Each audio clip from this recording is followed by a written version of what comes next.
আরো জোরে বলেন। বাংলাদেশের প্রত্যেকটা কওমি মাদ্রাসায় রবের নামের পড়া হয়। কার নামে?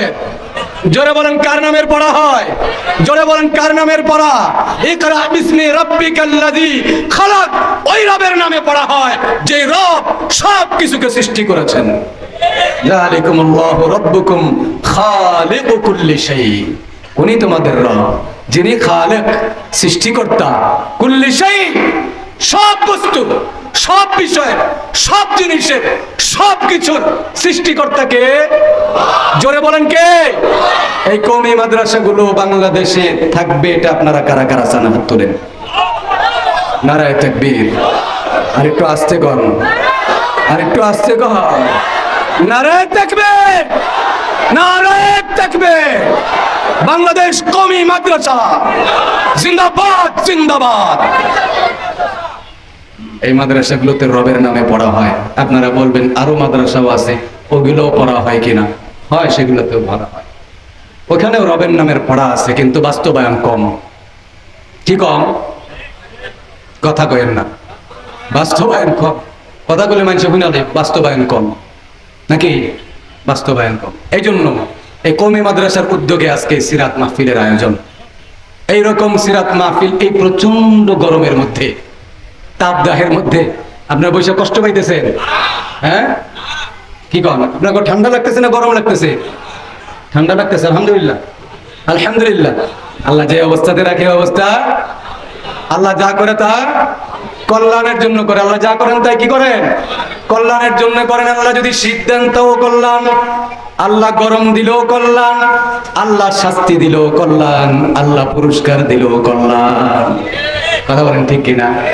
আল্লাহ রাব্বুল আলামিন সূরাতুর রুম 21 নম্বর পারার প্রথম সূরা সূরাতুর রুমের 41 নম্বর আয়াতের মধ্যে আল্লাহ রাব্বুল আলামিন ইরশাদ করেছেন, যাহারাল ফাসাদু ফিল বাররি ওয়াল বাহর, জলে এবং স্থলে উভয় জায়গাতে কিছু অসঙ্গতি, কিছু ফাসাদ, কিছু অরাজকতা, কিছু আযাব গজব, এগুলা প্রকাশ পায়।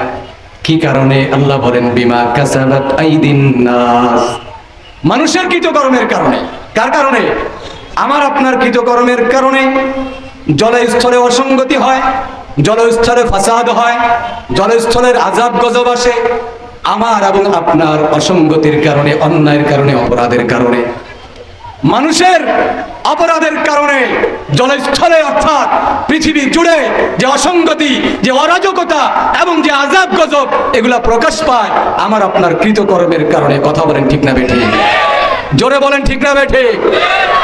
জিনের কথাও বলেন নাই আল্লাহ পাক, বনের পশু পাখির কথাও বলেন নাই আল্লাহ পাক, এবং এই আয়াতের মধ্যে আল্লাহ রাব্বুল আলামিন অন্য কোনো মাখলুকের কথা বলেন নাই। জঙ্গলের হিংস্র প্রাণী একটার উপরে একটা ঝাঁপায়া পড়ে, ওরা জুলুম অত্যাচার করে যেভাবে মন চায় ওভাবে খায়, আল্লাহর কিছু যায় আসে না। জিন্দা মারামারি হানাহানি করে, আল্লাহর কিছু যায় আসে না। এরপরে চতুষ্পদ জন্তুগুলো অন্যায় অবিচার যাই করুক না কেন, আল্লাহর কিছু যায় আসে না। সারা পৃথিবীর কোনো মাখলুক উল্টা পাল্টা চললে আল্লাহর কিছু যায় আসে না। কিন্তু মানুষকে আল্লাহ পাক বানাইছেন কিসের জন্য? বলেন কিসের জন্য? মানুষকে ইবাদতের জন্য বানিয়েছেন, আল্লাহর গোলামির জন্য বানিয়েছেন। যখনই মানুষ আল্লাহর গোলামির বাইরে চলে, আল্লাহর হুকুমের বাইরে চলে, ঠিক তখনই আল্লাহ রাব্বুল আলামিন বলেন, মানুষ হুকুম অমান্য করার কারণে, মানুষ আল্লাহর হুকুমের বাইরে চলবার কারণে জমিনের মধ্যে অরাজকতা সৃষ্টি হয়, আযাব গজব আসে। তাহলে বোঝা গেল এই পৃথিবীতে মোস্ট ইম্পর্টেন্ট, সবচেয়ে বেশি গুরুত্বের দাবি রাখে কারা? বলেন কারা? এই পুরা জগতের মধ্যে সবচেয়ে দামি, সবচেয়ে ইম্পর্টেন্ট, মোস্ট ইম্পর্টেন্ট একমাত্র মানব জাতি। কারণ এরা ন্যায় করলে আল্লাহর পক্ষ থেকে রহমত আসে, অন্যায় করলে গজব আসে। তার মানে এদের কৃতকর্মের কারণে পৃথিবীর অবস্থার পরিবর্তন হয়। মরুভূমিতে বৃষ্টি আসে, মরুভূমিতে শান্ত হয়ে যায়, মরুভূমির উত্তাপ রৌদ্রগুলা ঠান্ডা হয়ে যায়। আবার কখনো কখনো সুজলা সফলা, শস্য শ্যামলা, সারা বাংলাদেশ নদী ঘেরা, নদীমাতৃক দেশটাও মরুভূমির মতো উত্তপ্ত হয়ে যায়। কথা বলেন ঠিক কিনা? মরুভূমির মতো উত্তপ্ত হয়ে যায় কখনো, এই সুজলা সফলা শস্য শ্যামলা নদী মাতৃক বাংলাদেশও মরুভূমির মতো উত্তপ্ত হয় আমার আপনার অন্যায় অবিচার এবং জুলুম অত্যাচারের কারণে। তাহলে বুঝতে হবে পৃথিবীতে মাখলুক অন্যটা থাক না থাক আল্লাহর কিছু যায় আসে না, তারা কাজ করুক না করুক আল্লাহর কিছু যায় আসে না, তারা ভালো করুক মন্দ করুক আল্লাহর কিছু যায় আসে না। আল্লাহ পাক বলেন মানুষ যদি অন্যায় করে তাহলে পৃথিবীর অবস্থার পরিবর্তন হয়। আমরা বলি জলবায়ু পরিবর্তন। কি বায়ু পরিবর্তন? কথা কয় না দি, জলবায়ু পরিবর্তন কিসের কারণে? বর্তমান বিজ্ঞান অনেক কিছু বলছে জলবায়ু পরিবর্তন হয় বিভিন্ন কারণে। এই কারণে বিভিন্ন জায়গায় বিভিন্ন অফিসার নিয়োগ দেওয়া হয়েছে। আপনারা জানেন বাংলাদেশেও অফিসার আছে ঠান্ডা করবার জন্য, হিট অফিসার। কি অফিসার? কথা কয় না, চুপ থাকে পাবলিক। হিট অফিসার এই ঠান্ডা করবার জন্য দেখবেন বিভিন্ন রকমের পদ্ধতি শুরু করছে। বিভিন্ন রকমের পদ্ধতি বাংলাদেশে শুরু হয়েছে। মেশিন দিয়া বাতাসের মাধ্যমে পানি ছাড়া হচ্ছে, দেখছেন আপনারা ঢাকার সিটিতে পানি ছাড়া হচ্ছে পরিবেশ ঠান্ডা করবার জন্য। এই যে এই রকম তাপ এবং এই ধরনের অনাবৃষ্টি এবং এই ধরনের রৌদ্রের প্রচন্ড তাপদাহ, এটা কি এই জামানায় না আগেও ছিল? আগেও ছিল কি ছিল না? তাইলে আগের একটা ঘটনা শোনাই, শুনবেন আপনারা? আজকে অনেকে শুনছেন, তারাও আবার নতুন করে শোনেন। আজকে অনেকে শুনছেন আমার কাছ থেকে, আবার শোনেন।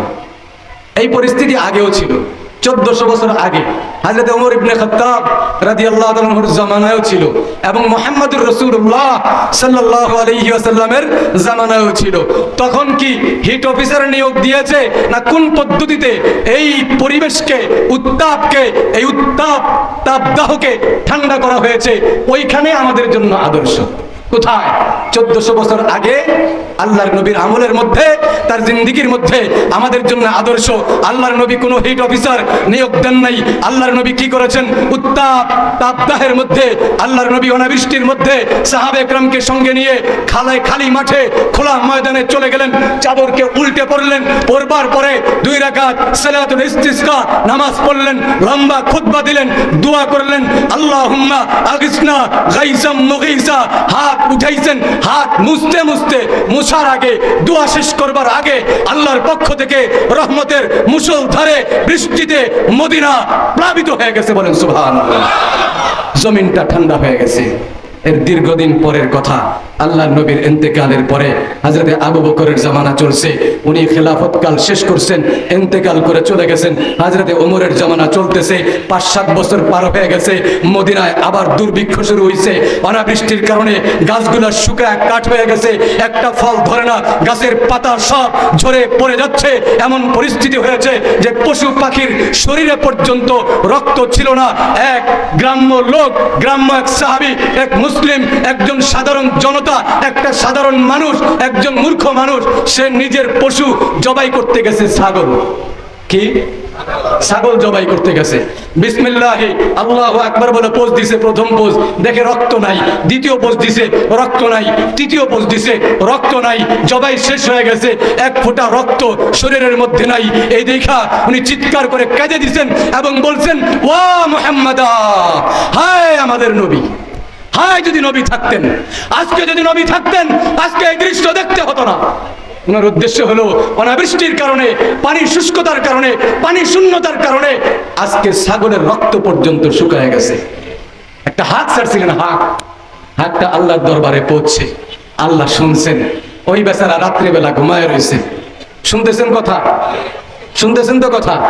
আমার আপনার প্রত্যেকের জন্য শিক্ষা, কারণ আল্লাহ পাক নিজে বলেছেন তোমার নবীর জীবনের মধ্যে তোমার জন্য শিক্ষা আছে।